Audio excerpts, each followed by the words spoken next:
Good morning, and thank you for joining us for today's Daily Market Outlook.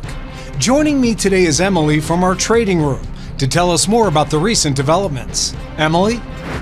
Oil prices finished the week with daily gains after new sanctions were imposed on Iran's crude exports.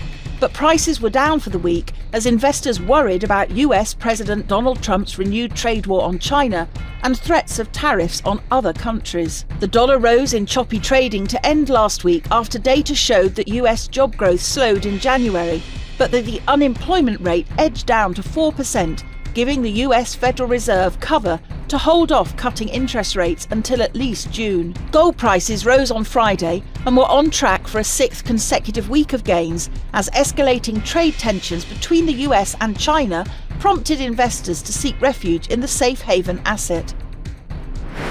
The dollar-yen pair traded sideways in the last session. The Williams indicator indicates an oversold market. The last session saw the Bitcoin drop 0.5% against the dollar. The ROC is giving a positive signal. The Aussie-dollar pair made a minor downwards correction in the last session, dropping 0.1%. The stochastic indicator is giving a positive signal. The oil-dollar pair gained 0.7% in the last session, after rising as much as 1.1% during the session. The ROC is giving a positive signal. The economic calendar in the coming days is rich with data releases that could impact the market.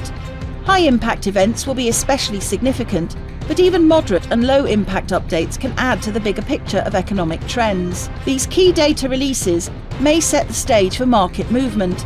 Investors should plan for possible volatility, ensuring strategies are adaptable and informed.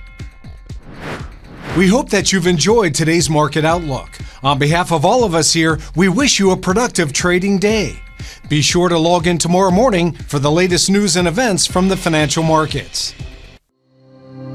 Your trusted choice in online trading.